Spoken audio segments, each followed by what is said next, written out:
Dear students, आज हमारे chapter का लास्ट टॉपिक है। हमारा चैप्टर जो हम डिस्कस कर रहे हैं अभी वो है माइक्रोब्स इन ह्यूमन वेलफेयर। तो इस चैप्टर के अंदर हमने डिफरेंट रोल्स जो हैं या कंट्रीब्यूशंस या बेनिफिट्स जो हमें माइक्रोब से मिलते हैं उसके बारे में बात की है। आज हम बात करेंगे microbes as biopesticide and microbes as bio fertilizers. तो ये दो टॉपिक्स के ऊपर हम बातचीत करेंगे। First topic is microbes as bio pesticides.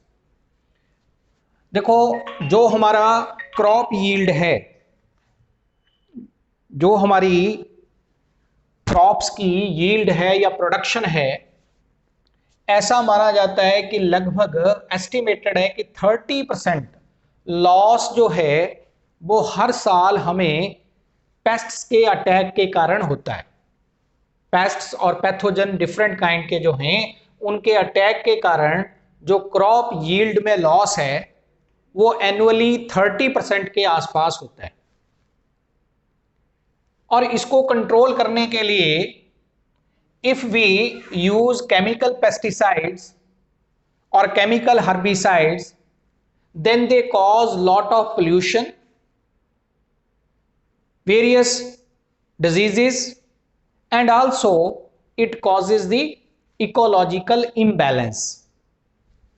यदि हम केमिकल पेस्टिसाइड्स का यूज करते हैं, इसको ज्यादा यानी पेस्ट को कंट्रोल करने के लिए स्प्रे करते हैं, इंसेक्टिसाइड्स का, पेस्टिसाइड्स का, हर्बिसाइड्स का, तो उसके कारण तरह तरह के जो हैं वो पोल्यूशन, चाहे वो ग्राउंड वाटर का पोल्यूशन है, सॉइल का पोल्यूशन है, एयर पोल्यूशन है, वो पैदा होता है। और उस पोल्यूशन के कारण इकोलॉजिकल इम्बैलेंस पैदा होता है, डिजीजेस पैदा होते हैं डिफरेंट ऑर्गेनिजम्स के अंदर। क्रॉप्स के अंदर उनके सीड्स में, उनके डिफरेंट पार्ट्स में रिटेंशन ऑफ केमिकल्स होती है और वो उन पार्ट्स के जरिए या edible parts of the crop के जरिए वो हमारी बॉडी के अंदर जाते हैं and lot of side effects और डिजीजेस जो हैं वो ह्यूमन बीइंग में पैदा होते हैं। इस कारण से हमारे पास बहुत से ऐसे माइक्रोब्स हैं, बहुत से ऐसे स्मॉल ऑर्गेनिजम्स हैं जो पेस्ट्स को कंट्रोल करने में, नेचुरली पेस्ट को कंट्रोल करने में रोल प्ले करते हैं। और अगर हम डिफरेंट माइक्रोब्स का यूज करते हैं टू कंट्रोल दी पेस्ट्स और to control the pathogens, then it is termed as bio control. तो इसको हम बायो कंट्रोल कह देते हैं। और बायो कंट्रोल के अंदर फिर बात आती है बायो पेस्टिसाइड्स की। मैं एक दो एग्जांपल आपको दे दूं।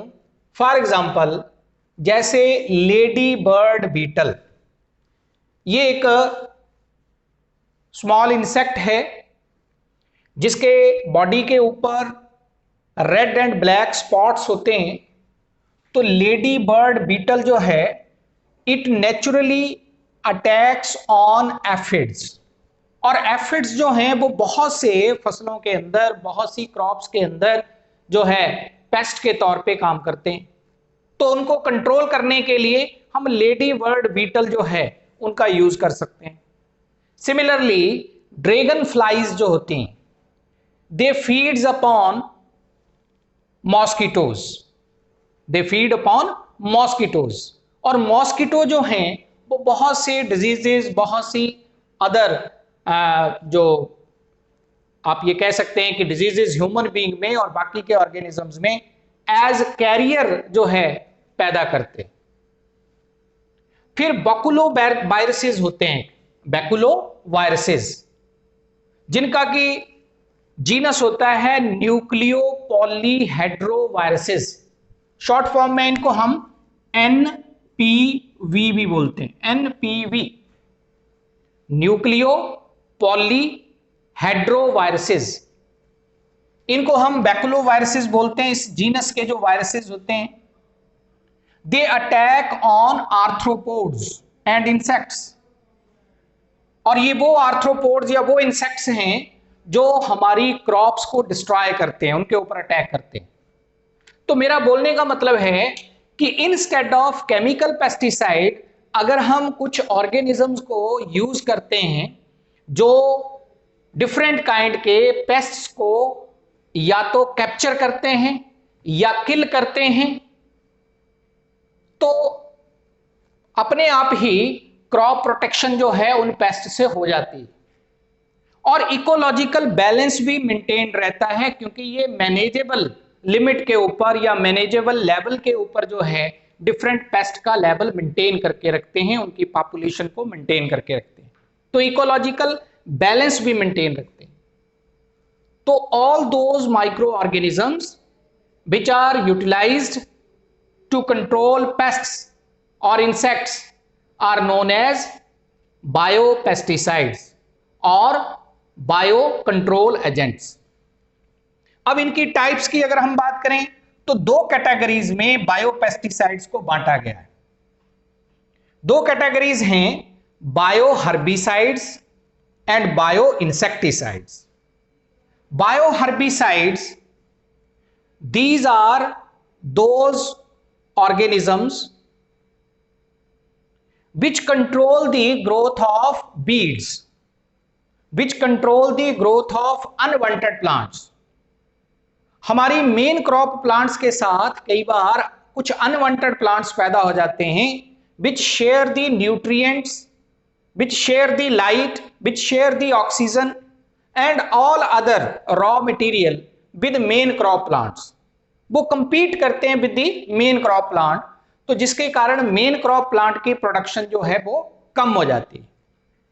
तो ये जो unwanted plants main crop plants के साथ पैदा हो जाते हैं, they are called as weeds और हर्ब्स।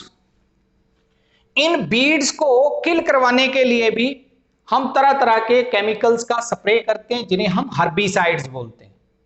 लेकिन ये हर्बिसाइड्स फिर आगे, जैसे पेस्टिसाइड्स की बात आई थी, केमिकल पेस्टिसाइड्स की तरह ये हर्बिसाइड्स भी क्या करते हैं, पोल्यूशन पैदा करते हैं, लॉट ऑफ डिजीजेस और साइड इफेक्ट्स पैदा करते हैं डिफरेंट ऑर्गेनिजम्स। अंडरग्राउंड वाटर जो है उसको पोल्यूट करते हैं। इसलिए बहुत से ऐसे ऑर्गेनिजम्स हैं जो कि अनवांटेड प्लांट्स को डिस्ट्रॉय करने का काम करते हैं, बीड्स को नेचुरली डिस्ट्रॉय करने का काम करते हैं without causing any kind of pollution. Such microbes और such organisms are called as bio herbicides और बायो बीडिसाइड्स। इनको भी हम दो कैटेगरीज में बांट लेंगे। एग्जांपल्स दे रहा हूं बायो हर्बिसाइड्स की। Number 1, smoother crops. कुछ क्रॉप्स हैं जैसे सोरगम यानी कि ज्वार, इसके अलावा बार्ले, राई, सनफ्लावर, ये कुछ प्लांट्स ऐसे हैं जिनके रूट्स से कुछ केमिकल्स सॉइल में पैदा होते हैं and these chemicals are responsible to check the growth of unwanted plants और other plants nearer to these plants. यानी इन प्लांट्स, ये प्लांट्स जहां भी होते हैं तो ये अपनी रूट्स से कुछ ना कुछ केमिकल्स प्रोड्यूस करते रहते हैं और उन केमिकल्स का इफेक्ट ये होता है कि वो सॉइल में दूसरे प्लांट्स को अपने नियर बाई पैदा नहीं होने देते। सच प्लांट्स और such crops are called as smoother crops. तो अगर हम स्मूदर क्रॉप्स जो हैं उनको ग्रो करते हैं तो हमें हर्बिसाइड्स की जरूरत ही नहीं पड़ती। केमिकल हर्बिसाइड्स की जो स्प्रे है वो हमें नहीं करना पड़ता, यानी वो खुद हर्बिसाइड का काम कर लेते हैं। यानी ये बायो हर्बिसाइड की एक एग्जांपल। फिर है इंट्रोडक्शन ऑफ नेचुरल हर्बिवोर्स। बहुत से ऐसे इंसेक्ट हैं और बहुत से ऐसे ऑर्गेनिजम्स हैं जो कि डिफरेंट अनवांटेड प्लांट्स या बीड्स को अटैक करते हैं, उसको खाते हैं, उनके ऊपर फीड करते हैं या उनके लीव्स के ऊपर, उनके स्टेम्स के ऊपर और उनके रूट्स के ऊपर। तो इस तरह से ये उनको खत्म कर देते हैं, डिस्ट्रॉय कर देते हैं, because they are herbivores, they feed upon these unwanted plants और different parts of the unwanted plants. तो हम ऐसे नेचुरल हर्बीवोर्स की इंट्रोडक्शन करवा सकते हैं अपनी फील्ड्स के अंदर, और अपने जहां एग्रीकल्चरल फील्ड्स हैं उनके आसपास ऐसे इंसेक्ट्स जो हैं, ऐसे ऑर्गेनिज्म जो हैं, उनको इंट्रोड्यूस करवा सकते हैं। फॉर एग्जाम्पल, जैसे एक जीनस है कैक्टोब्लास्टिस, इंसेक्ट है कैक्टोब्लास्टिस, जिसको कोचनियल इंसेक्ट भी बोलते हैं। ये जो कोचनियल इंसेक्ट है, ये ओपनशिया को कंट्रोल करने के लिए, ओपनशिया एक बीड है, अनवांटेड प्लांट है, तो इसको कंट्रोल करने के लिए ऑस्ट्रेलिया में और इंडिया में कोचनियल इंसेक्ट जो हैं इनको इंट्रोड्यूस किया गया। ये फीड करते हैं ओपनशिया के ऊपर और मेन क्रॉप को ये कोई हार्म नहीं पहुंचाते, सिर्फ ओपनशिया नाम का जो बीड है, अनवांटेड प्लांट है, उसी को हार्म पहुंचाते। ऐसे ही फाइटोपथोरा पाल्मीबोरा, ये एक फंगस है। तो ये फंगस जो है ये मिल्क बाइन्स, यानी कुछ बेलें जिनके अंदर से मिल्क की सक्रीशन पैदा होती हैं, तो मिल्क बाइन्स की ग्रोथ को चेक करने के लिए सिट्रस ऑर्चर्ड्स जो हैं उनके अंदर इसको इंट्रोड्यूस करवाया जाता है, ग्रो करवाया जाता है। फाइटोपथोरा पाल्मीबोरा नाम का fungus which is introduced to check the milk vines growth in citrus orchards। तो दूसरा तरीका यह हो गया कि हम नेचुरल हर्बीवोर्स की इंट्रोडक्शन करवा सकते हैं। फिर इसके बाद हमारे पास आते हैं, ये तो हो गया बायो हर्बिसाइड्स के बारे में। अब इसके बाद आते हैं बायो इंसेक्टिसाइड्स। बायो इंसेक्टिसाइड्स, कुछ माइक्रोब्स ऐसे हैं जो अटैक करते हैं डिफरेंट काइंड के पेस्ट्स के ऊपर, इंसेक्ट्स के ऊपर, जो हमारी क्रॉप्स को नुकसान पहुंचाते हैं, हमारी क्रॉप्स को डैमेज करते हैं। ऐसे पेस्ट या ऐसे पैथोजेंस के ऊपर कुछ माइक्रोब्स ऐसे हैं जो अटैक करते हैं और उनको किल करवा देते हैं। ऐसे माइक्रोब्स या ऐसे ऑर्गेनिजम्स का यूज करना, ऐसे माइक्रोब्स जो हैं उनकी हेल्प लेना, इसको हम क्या बोल रहे हैं? Use of bio insecticide. तो बायो इंसेक्टिसाइड में हमारे पास 3 डिफरेंट टाइप्स की कैटेगरीज बन जाती हैं। जैसे नंबर 1 प्रीडेटर्स, कुछ माइक्रोब्स या कुछ ऑर्गेनिजम्स ऐसे हैं जो कैप्चर करते हैं। प्रेडेटर का मतलब होता है जो दूसरे को किल करे, कैप्चर करे, हार्म पहुंचाए। तो कुछ हमारे पास माइक्रोब्स ऐसे हैं जो क्या करते हैं, जो डिजीज कॉजिंग पैथोजेंस को या पेस्ट्स को जो है, जो हमारी क्रॉप्स में डिजीजेस पैदा करते हैं, हमारी क्रॉप्स को डिस्ट्रॉय करते हैं, उनके ऊपर अटैक करते हैं। तो इसमें फिर हम ये एग्जांपल दे सकते हैं कि for example lady bird beetle, हम इसको इंट्रोड्यूस करेंगे अगर मान लो फसल के ऊपर एफिड्स का अटैक है। हम ड्रैगन फ्लाइज को इंट्रोड्यूस करेंगे अगर मॉस्किटोज की ग्रोथ क्रॉप प्लांट के आसपास ज्यादा है। हम वैकुलो वायरसेस को इंट्रोड्यूस करवाएंगे अगर मान लो हमारी क्रॉप्स के ऊपर किसी आर्थ्रोपोड का अटैक है। तो ऐसे डिफरेंट काइंड के हमारे पास माइक्रोब्स हैं या ऑर्गेनिजम्स हैं जिनको हम प्रेडेटर के तौर पे यूज कर सकते हैं as bio insecticide. Then number 2 parasites and pathogens.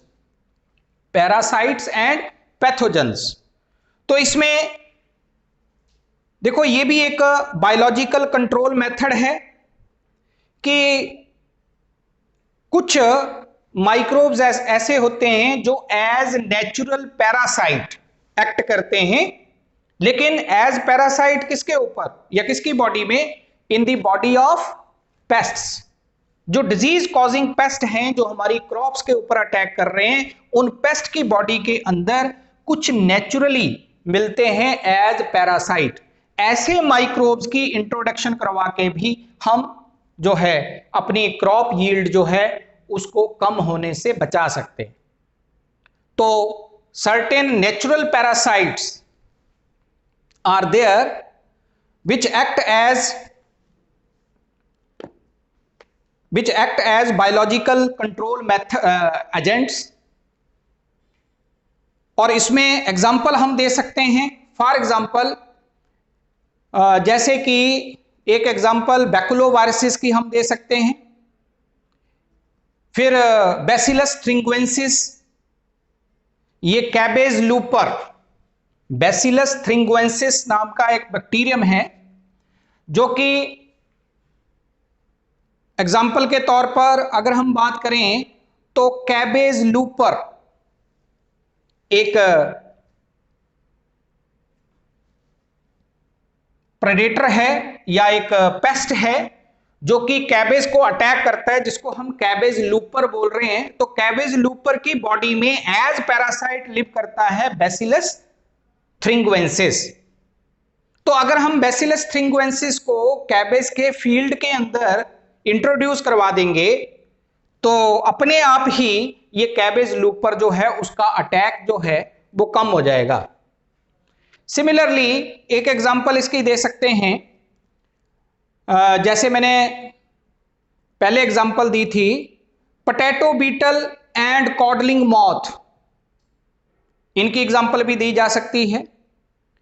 फिर इसके अलावा हम एग्जांपल दे सकते हैं ट्राइकोग्रामा की, ट्राइकोग्रामा।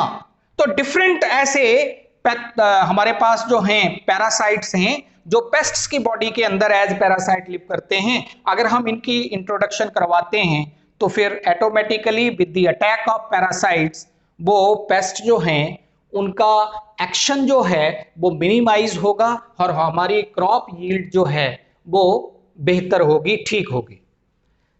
नेक्स्ट है नेचुरल इंसेक्टिसाइड्स।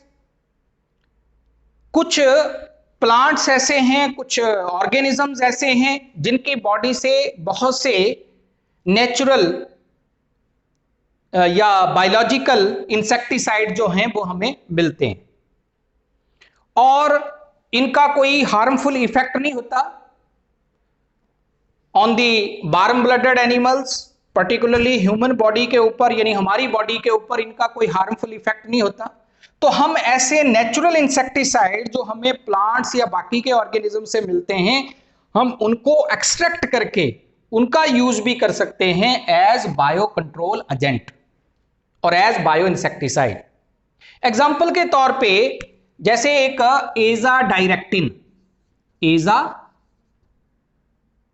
डायरेक्टिन, एजा डायरेक्टिन ये एक नेचुरल इंसेक्टिसाइड है जो हमें एजा डायरेक्टा यानी कि नीम का जो प्लांट है उसके पत्तों से हमें ये मिलता है और मार्गोसा या नीम के पत्तों से ये हमें मिलता है।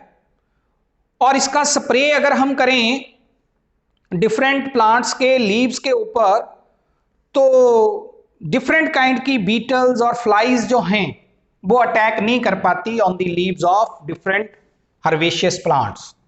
तो हमारे जो वेजिटेबल यील्डिंग प्लांट्स हैं उनके पत्तों के ऊपर various flies, mosquitoes and other insects वो जनरली फीड नहीं कर पाते because it acts as anti feedant, ये एंटी फीडेंट का काम करता है। सिमिलरली हम एग्जांपल दे सकते हैं रोटेनॉन्स की।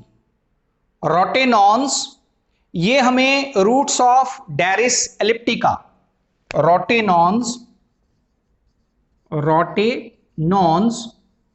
ये पावरफुल नेचुरल इंसेक्टिसाइड्स हैं जो हमें रूट्स ऑफ डायरिस एलिप्टिका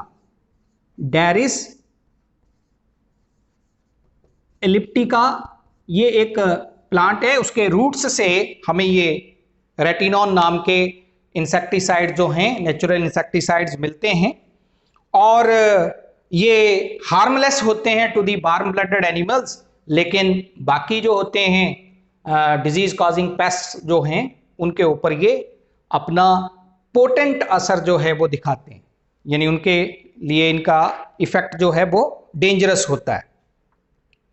फिर इसके अलावा आते हैं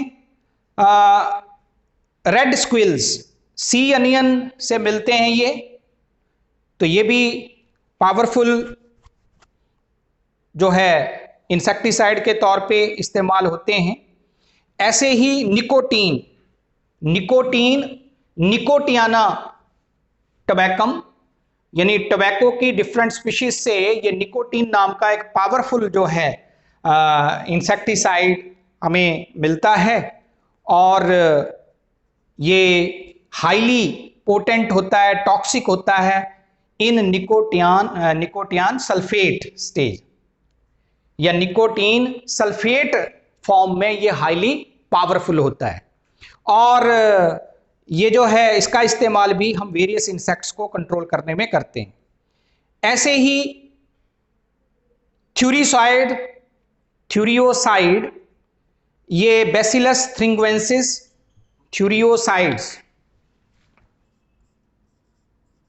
थ्यूरियोसाइड, ये बैसिलस थ्रिंगवेंसिस नाम का जो बैक्टीरियम है उससे ऑब्टेन होते हैं ये इंसेक्टिसाइड्स, और ये भी हाईली पोटेंट होते हैं। और इनका इस्तेमाल जो है मॉथ्स, फ्लाइज, मॉस्किटोज, बीटल्स, इस तरह के जो इंसेक्ट्स हैं उनको कंट्रोल करने में इस्तेमाल होता है थ्यूरियोसाइड्स का, जो बैसिलस थ्रिंगवेंसिस नाम के बैक्टीरिया से ऑब्टेन होते हैं। तो बहुत से माइक्रोब्स ऐसे हैं जिनमें नेचुरल इंसेक्टिसाइड्स प्रेजेंट होते हैं। उन नेचुरल इंसेक्टिसाइड्स को एक्सट्रैक्ट करके हम उनका इस्तेमाल जो है वो एज बायो कंट्रोल एजेंट कर सकते हैं। तो हमारे पास बायो पेस्टिसाइड्स में हमने दो तरह के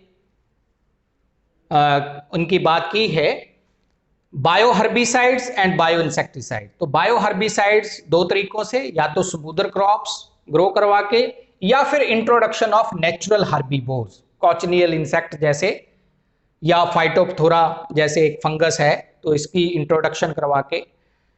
और दूसरा है बायो इंसेक्टिसाइड्स, यानी ये तरह तरह के हमारे पास जो हैं ऑर्गेनिजम्स हैं जो पेस्ट्स को या इंसेक्ट्स को जो हमारी क्रॉप्स पर अटैक करते हैं तो उनको कंट्रोल करने में इस्तेमाल होते हैं, उनको हम बायो इंसेक्टिसाइड के नाम से रिकॉग्नाइज करते हैं। तो इनकी आगे 3 डिफरेंट जो है वर्किंग पैटर्न हो सकते हैं, bio insecticide as predator, bio insecticide as parasite and pathogens. अगर प्रेडेटर के तौर पे तो फिर से वही एग्जांपल आएंगे कि हमारे पास जो है ये लेडी बर्ड बीटल है, बैकुलोवायरसेस हैं, ये अटैक करते हैं डिफरेंट पेस्ट्स के ऊपर। और दूसरा पैरासाइट्स एंड पैथोजेंस में तो बहुत से ऐसे पेस्ट हैं जिनके अंदर कुछ ना कुछ स्मॉल ऑर्गेनिज्म या माइक्रो ऑर्गेनिज्म जो हैं वो एज पैरासाइट लिव करते हैं या पैरासिटॉइड लिव करते हैं। पैरासिटॉइड होते हैं वो माइक्रोब्स जो लाइफ के कुछ ना कुछ हिस्से में एज पैरासाइट लिव कर रहे हैं, यानी या तो लार्वल स्टेज में एज पैरासाइट लिव करें या लार्वल स्टेज के बाद एज पैरासाइट लिव करें। तो कभी ना कभी लाइफ में जो एज पैरासाइट लिव करें उनको हम क्या बोलते हैं, पैरासिटॉइड। तो पैरासिटॉइड के तौर पे या पैरासाइट के तौर पे कुछ पेस्ट की बॉडी के अंदर ये लिव करते हैं और उनको खत्म करने का काम करते हैं। और कुछ ऑर्गेनिजम्स यानी कुछ प्लांट्स, कुछ एनिमल्स ऐसे हैं, कुछ बैक्टीरिया ऐसे हैं जिनकी बॉडी के अंदर कुछ सब्सटेंसेस ऐसे मिलते हैं जो एज नेचुरल इंसेक्टिसाइड काम करते हैं। तो जैसे नीम के अंदर इजाडायरेक्टिन है, रोटिनॉन है, डेरिस एलिप्टिका नाम के प्लांट के रूट से मिलता है। फिर मैंने बात की है जैसे थ्यूरियोसाइड, ये बैसिलस थ्रिंगवेंसिस नाम के बैक्टीरिया के अंदर है।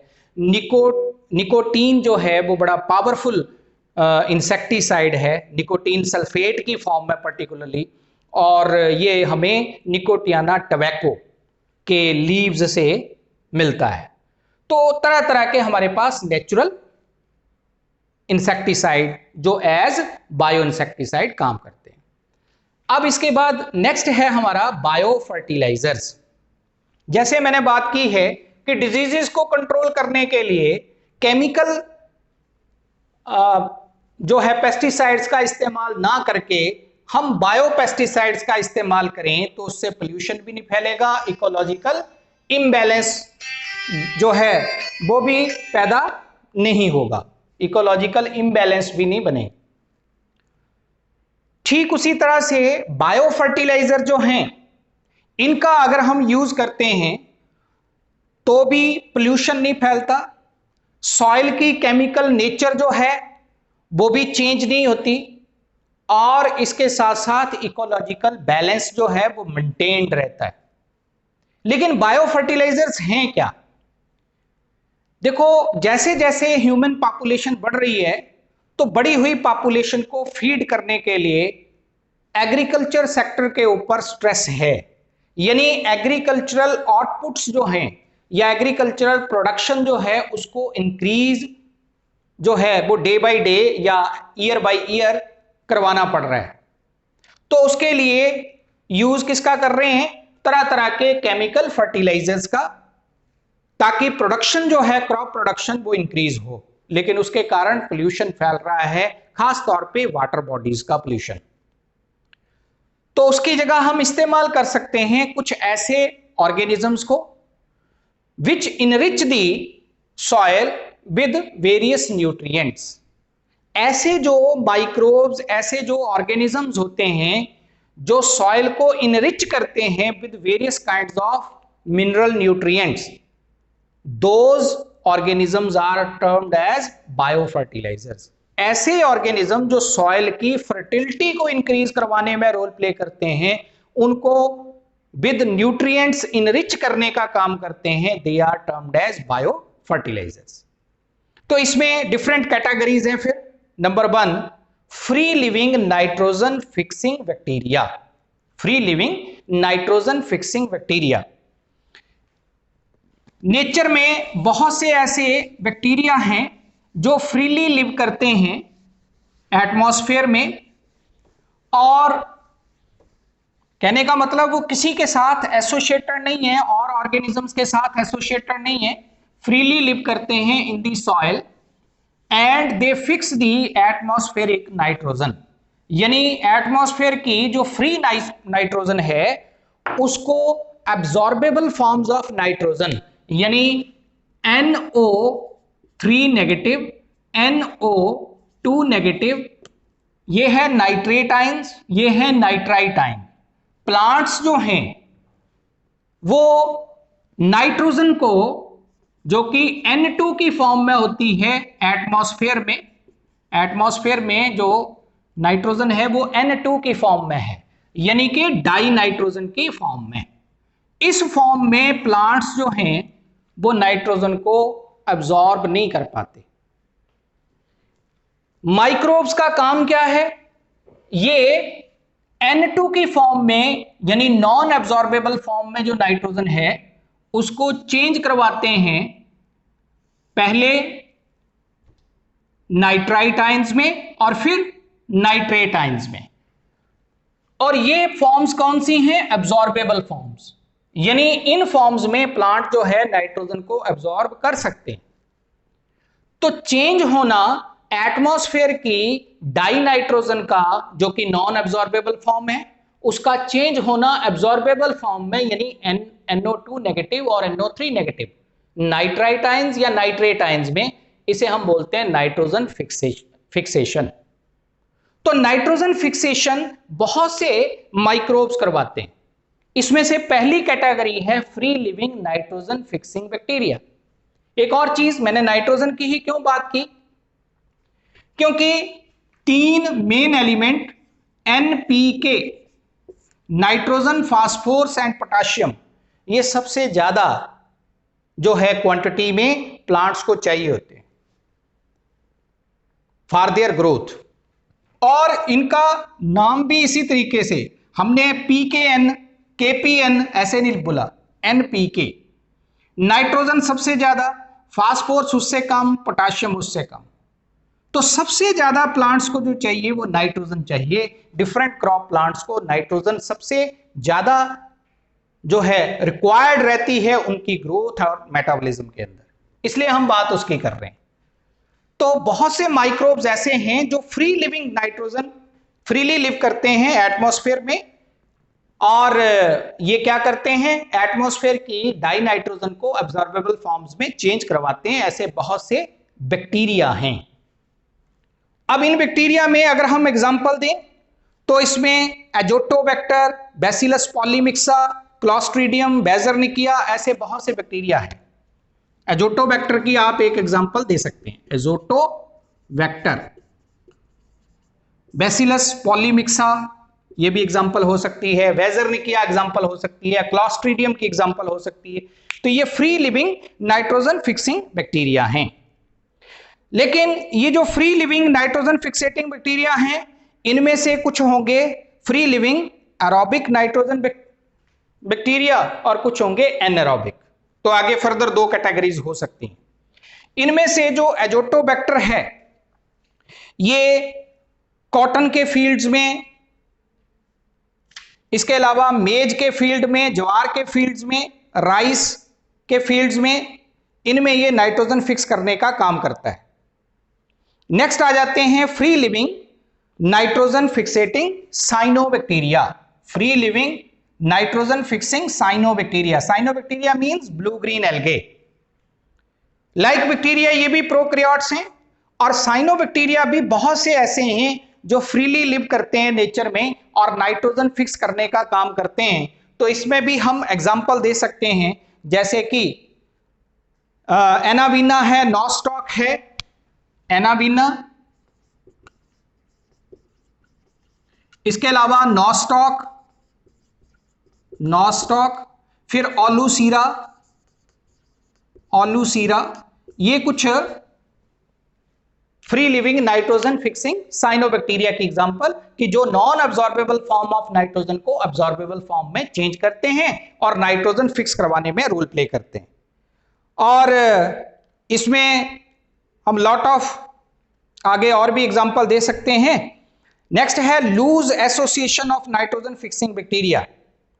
Loose association of nitrogen fixating bacteria third category अगर मैं बोलूं कि कुछ बैक्टीरिया ऐसे होते हैं जो हायर प्लांट्स के रूट्स के साथ इंटीमेट कनेक्शन नहीं बनाते लेकिन लूजली अरेंज्ड रहते हैं, यानी थर्ड कैटेगरी हमारे पास आ गई लूज एसोसिएटेड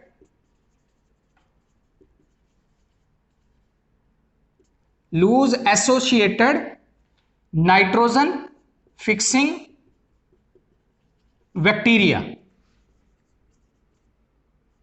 इसमें हम एग्जांपल दे सकते हैं एजोस्पाइरिलम की। एजोस्पाइरिलम, ये एजोस्पाइरिलम नाम का जो बैक्टीरियम है ये रूट्स ऑफ हायर प्लांट्स के इर्द गिर्द एक लूज फिल्म की फॉर्म में अटैच्ड रहता है, लूज फिल्म फॉर्म कर लेता है, उसके साथ अप्रेस्ड नहीं रहता, रूट्स के साथ जो है इंटीमेट कनेक्शन नहीं बनाता, और ये जो सेल सैप निकलता है roots of the higher plant से उसको यूटिलाइज करता है एज फूड और बदले में एटमॉस्फेयर की नाइट्रोजन को फिक्स करके देता है प्लांट के लिए।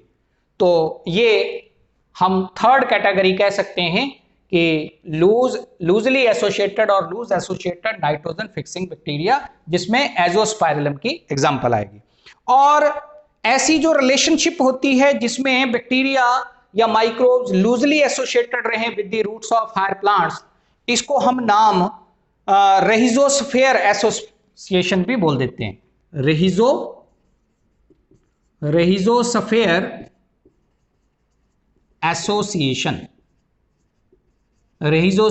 एसोसिएशन।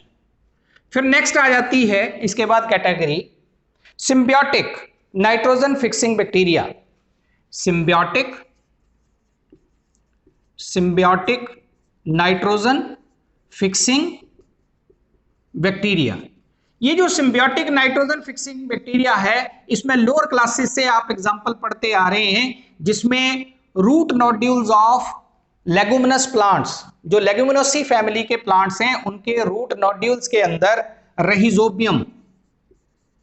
रेहिजोबियम लेगुमिनोसेरम नाम का बैक्टीरिया जो है वो लिव करता है। ये सिम्बियोटिकली लिव करते हैं दोनों, यानी रूट्स ऑफ हायर प्लांट्स और रहिजोबियम बैक्टीरिया के बीच में सिम्बियोटिक एसोसिएशन है। सिम्बियोटिक एसोसिएशन का मतलब क्या है कि रहिजोबियम बैक्टीरिया और लेग्यूम प्लांट्स के जो रूट्स हैं they remain with each other, एक दूसरे के साथ रहते हैं, and both are beneficial to each other. कोई भी किसी को हार्म नहीं पहुंचा रहा, both are beneficial to each other. Plant gives food and shelter whereas the rhizobium bacteria provide the nitrogen, that is nitrogen in the absorbable form. Nitrate ions की form में ये क्या करते हैं, एटमॉस्फेयर की फ्री नाइट्रोजन को available करवाते हैं फॉर द प्लांट, और बदले में प्लांट क्या दे रहा है, रहने को शेल्टर एंड फूड। तो इस तरह से हम ये कह सकते हैं कि ये क्या है, kind of association in which both the partners are beneficial to each other. दोनों एक दूसरे के लिए बेनिफिशियल है, कोई भी किसी को हार्म नहीं पहुंचा रहा। तो ये एग्जांपल हम दे सकते हैं। अगर हम नॉन लेग्यूम प्लांट्स में बात करें तो नॉन लेग्यूम प्लांट्स में जो है हम एग्जांपल दे सकते हैं फ्रेंकिया नाम के बैक्टीरियम की। फ्रेंकिया नाम का एक बैक्टीरियम है, फ्रेंकिया। ये एसोसिएटेड रहता है with the root nodules of non legume plants. Non legume कौन से हैं, पल्सेस यानी दालों वाले जो प्लांट्स हैं। तो उनके अलावा अगर हम नॉन लेग्यूम में देखें तो उनमें रूट नोड्यूल्स के अंदर फ्रेंकिया नाम का एक बैक्टीरियम जो है एक्टिनोमाइस, इनका मेंबर होता है एक्टिनोमाइस्टीज का, यानी रे फंजाई भी जिनको हम बोल देते हैं, तो उनका ये मेंबर है फ्रेंकिया, जो root nodules of non legume plants के अंदर लिव करता है सिम्बियोटिकली और नाइट्रोजन फिक्स करने का काम करता है। अब है इसके बाद ऐसे ही, और नॉन लेग्यूम में भी जैसे मैं बात करूं तो कैजुराइना का प्लांट, उसकी एग्जांपल दे सकते हैं। फिर आते हैं symbiotic nitrogen fixating cyanobacteria. Symbiotic nitrogen fixating cyanobacteria fifth category है, सिम्बियोटिक नाइट्रोजन फिक्सिंग साइनोबैक्टीरिया। जैसे बैक्टीरिया आगे की जो सिम्बियोटिकली लिव करते हैं विद अदर प्लांट्स और नाइट्रोजन फिक्स करने का काम करते हैं, ठीक वैसे साइनोबैक्टीरिया भी ऐसे हैं कुछ एक, जिसमें हम एग्जांपल दे सकते हैं एनावीना की। एनावीना जो है ये लिव करता है इन दी एजोला लीफ। एजोला एक वाटर फर्न है, एजोला ये एक वाटर फर्न है यानी टेरिडोफाइट है, जो कि राइस के फील्ड्स में मिलता है। इसके पत्तों के अंदर एनावीना नाम का साइनोबैक्टीरिया लिव करता है सिम्बियोटिकली। ये एनावीना को शेल्टर दे रहा है, बदले में ये नाइट्रोजन फिक्स करके देता है। तो ये एसोसिएशन जो है ये एग्जांपल है symbiotic nitrogen fixing by cyanobacteria. तो एनावीना एजोला की एग्जांपल इसमें आएगी। इसके अलावा और एग्जांपल अगर हम देना चाहें तो इसमें और भी कई एग्जांपल आ सकती हैं। नेक्स्ट है माइक्रोफॉस फर्टिलाइजर्स। इसमें बैसिलस पॉलीमिक्सा की एग्जांपल हम दे सकते हैं। सिक्स्थ हमारे पास बायो फर्टिलाइजर की कैटेगरी है, sixth category माइक्रोफॉस bio fertiliser.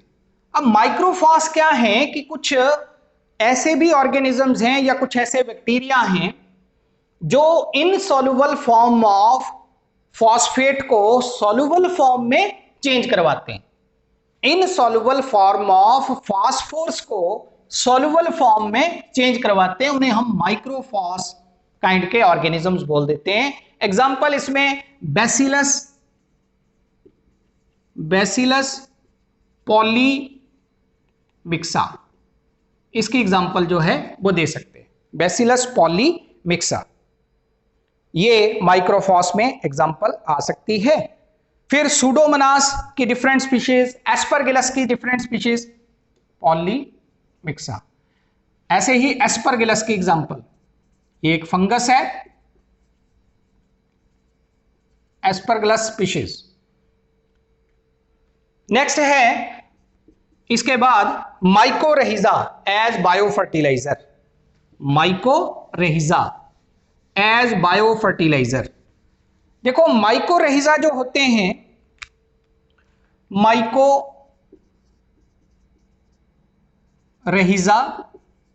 As biofertiliser, mycorrhiza होती है association of fungi with the roots of higher plants, और फंजाई में भी मेनली बिसिडियोमाइसीटीज, जिन्हें हम क्लब फंजाई बोलते हैं, बिसिडियोमाइसीटीज, ये जो ग्रुप होता है फंजाई का, ये अक्सर माइकोरहिजा फॉर्म करते हैं with the roots of higher plants. और इनमें अगर हम बात करें रूट्स ऑफ हायर प्लांट्स में, तो इसमें एग्जांपल जैसे यूकलिप्टस है, ओक है, पीच है, पाइन के ट्रीज हैं। तो ऐसे जो प्लांट्स हैं उनके रूट्स के साथ अगर फंजाई एसोसिएटेड रहें तो ऐसी म्यूचुअली बेनिफिटेड काइंड की जो एसोसिएशन होती है लाइक दी सिम्बियोसिस, उसको हम माइकोरहिजा बोलते हैं। तो mycorrhiza is a mutually benefited kind of association between the roots of higher plants and certain fungi, और फंजाई में मेनली वो आते हैं किस कैटेगरी के, बिसिडियोमाइसीटीज के। तो इसमें एग्जांपल अगर हम आगे बात करें तो माइकोरहिजा की फिर दो टाइप्स आ जाती हैं, एक्टो माइकोरहिजा एंड एंडोमाइकोरहिजा, एंडोमाइकोरहिजा। एक्टोमाइकोरहिजा क्या है, अगर फंजाई के हाइफे, ये अगर मान लो ये रूट्स हैं, कोई प्लांट के रूट्स हैं, और फंजाई के हाइफे सिर्फ आउटर सरफेस ऑफ रूट्स के ऊपर ही लिमिटेड हों, यानी उसी के साथ एसोसिएटेड रहें, then it is known as mycorrhiza, ectomycorrhiza. लेकिन अगर फंजाई के हाइफे रूट्स के इंटरनल पार्ट्स मतलब रूट्स के इंटरनल पार्ट्स जैसे कॉर्टेक्स, एंडोडर्मिस, इन रीजन्स में भी एंटर कर जाएं, इंसर्ट हो जाएं, तब इसको हम क्या बोलेंगे, एंडोमाइकोरहिजा। एंडोमाइकोरहिजा की आगे एक स्पेशल काइंड आ जाती है, बैम, वेसिकुलर आरवेस्कुलर माइकोरहिजा, वेसिकुलर आरवेस्कुलर माइकोरहिजा। ये डिटेल में आपने आगे जो था फंजाई के उसके अंदर यानी डाइवर्सिटी के अंदर आपने पढ़ा ही है। मैं अभी इतनी बात कर रहा हूं कि बहुत से ऐसे माइकोरहिजा हैं वो भी एक्ट करते हैं एज बायोफर्टिलाइजर। प्लस इसके साथ साथ अब बायोफर्टिलाइजर कैसे एक्ट करते हैं, ये जो फंजाई के हाइफे एसोसिएटेड रहते हैं in the form of ectomycorrhiza और in the form of endomycorrhiza, they absorb water and minerals from the soil और from the deeper layers of the soil. ये दूर दूर से जमीन के अंदर से वाटर और मिनरल्स को एब्जॉर्ब करने का काम करते हैं, प्लांट के लिए अवेलेबल बनाते हैं। प्लस इनसॉल्युबल फॉर्म में जो डिफरेंट काइंड के मिनरल्स होंगे उनको सॉल्युबल फॉर्म में ये चेंज करते हैं। और लास्ट में क्योंकि ये कवर करके रखते हैं रूट्स को, तो एक किस्म की प्रोटेक्शन देते हैं फ्रॉम सॉइल बॉर्न इन्फेक्शन। तो डिफरेंट काइंड की सॉइल बॉर्न इन्फेक्शन से ये प्लांट के रूट्स को और प्लांट को एज ए होल ये क्या करते हैं, प्रोटेक्ट करने का भी काम करते हैं। तो mycorrhiza as biofertiliser, microphos as biofertiliser, free living nitrogen fixing bacteria, free living nitrogen fixing cyanobacteria, symbiotic nitrogen fixing bacteria, symbiotic nitrogen fixing cyanobacteria. और लास्ट में एक बात जो बीच में रह गई वो क्या थी कि loosely associated bacteria with the roots of the higher plants, जिसमें एजोस्पाइरलिन की मैंने एग्जांपल दी थी, जिनको राइजोस्फीयर एसोसिएशन भी बोल देते हैं। तो ये हमारे पास डिफरेंट काइंड के बायोफर्टिलाइजर्स की हमने बात की है, ठीक है। तो दो टॉपिक हमने डिस्कस किए हैं कि माइक्रोब्स का रोल बायो पेस्टिसाइड के तौर पे भी और बायो फर्टिलाइजर के तौर पे भी हमारे लिए है। अगर हम बायो पेस्टिसाइड्स और बायो फर्टिलाइजर्स का इस्तेमाल करेंगे अपने एग्रीकल्चरल फील्ड्स के अंदर, तो पोल्यूशन भी कम होगा, फाइनेंशियल लॉस भी कम होगा और इकोलॉजिकल बैलेंस भी मेंटेन रहेगा। तो इसके बारे में हमने अभी ये कंप्लीट किया है और इसके साथ ही हमारा ये चैप्टर भी कंप्लीट हुआ। Thank you very much.